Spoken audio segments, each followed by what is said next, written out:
Right, hello. Sorry about the background noise, but it's my fish tank in the background and also the washing machine's going. So recently I have been trying to find the perfect battery case for me from Amazon for my iPhone 7. Incidentally, it's a good phone. The really bad thing about this phone is the design of the camera. So having this bit sticking out, it's not a good idea. I don't know who thought about that, but whenever you put it down, basically it's resting on the camera. Anyway, so I so far have managed to get through 3 battery cases. The first one that I ordered was this one, the Moko 4000 milliamp.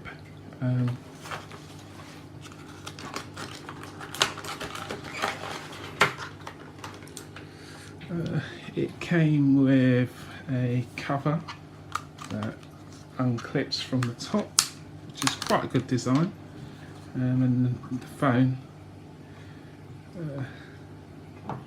slips in here like that, and then this clicks onto the front. The only thing was that it uses a micro USB, and this bit in here broke when I dropped the phone after a couple of times, so this case doesn't actually work anymore.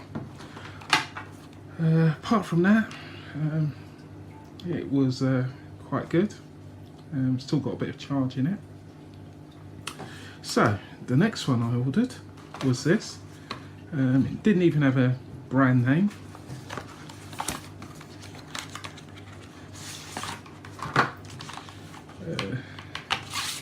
It says it's a 7000 milliamp, which I thought would be really good. It weighs 150 grams. Incidentally, this one weighs this weighs 170 grams. This one weighs 150. When I first started using it, it was pretty good, but again, after just maybe 3 months, this bit here broke. It does take a lightning fitting, but it moves around. You see that movement there? That meant that the charging bits on here didn't always line up. So if it didn't line up perfectly, it wouldn't charge. The phone clipped in, so you take that bit off there.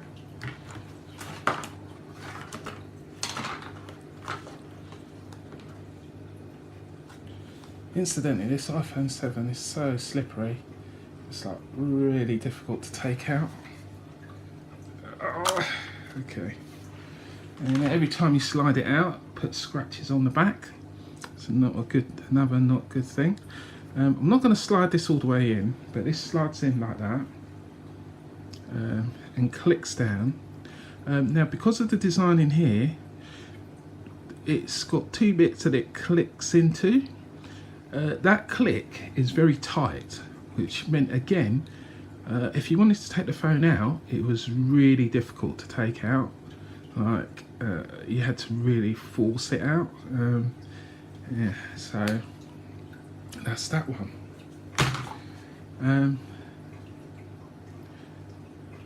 Come on.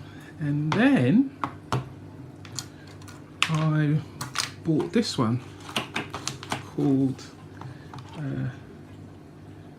I presume it's Baseus. Really nice design.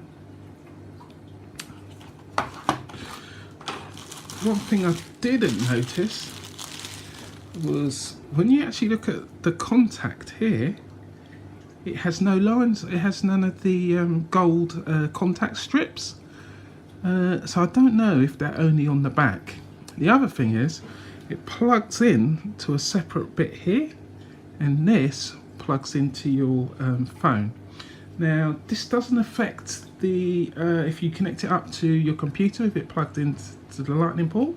It does allow you to download your photos, so something's working there. The other thing is, this is a really nice design. So it's like really thin, almost like just a battery, not a battery cover, like a phone case. Weighs 120 grams. The only thing you got to be careful of is when you slide it onto here, that you don't have it at too much of an angle. This is a little bit flexible, which is good. Speakers come out there. But yeah, I really like this one.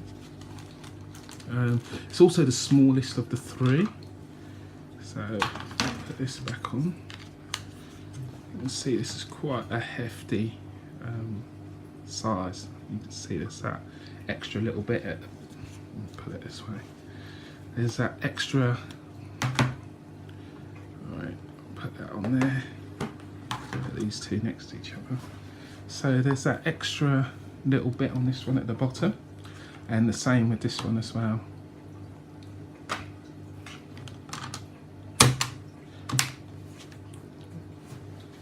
So this is by far the lightest, the smallest.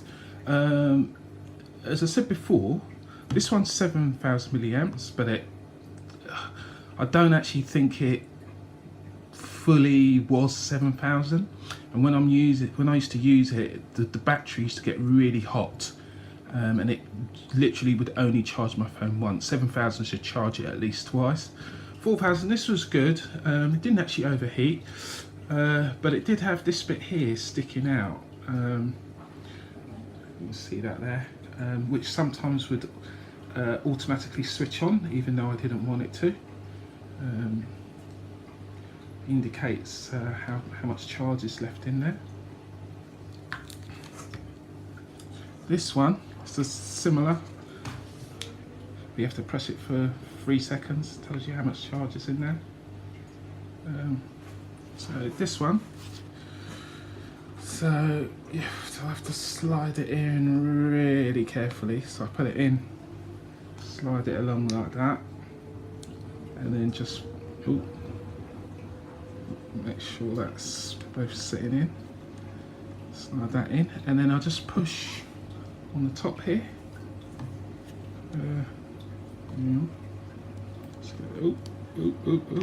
Yep, and it just clicks in, basically. Job done. As I say, the charging bit is actually underneath, and the port pushes in there and it clicks.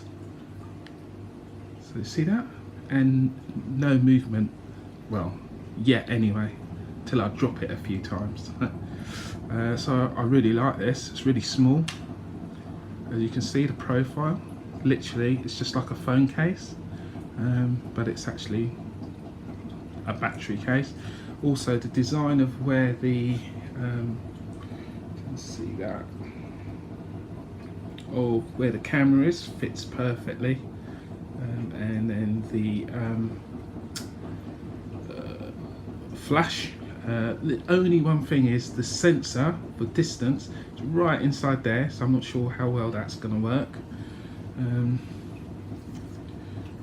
One's there. This one, as you can see, the port for the camera's huge, and this one was quite big, so that covers both.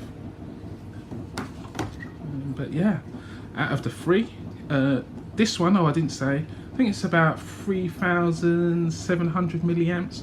So if it does utilize all that correctly, it will be enough to give you one recharge of your phone. Takes a long time to charge up, for 4 or 5 hours. It charges the phone first, pretty much, and then a trickle charge goes to the case, and then after that the case will charge. But yeah, out of these three, Obviously these two aren't really working properly anymore, so this one is my favourite at the moment. Okay, that's it on iPhone 7 battery cases. Over and out.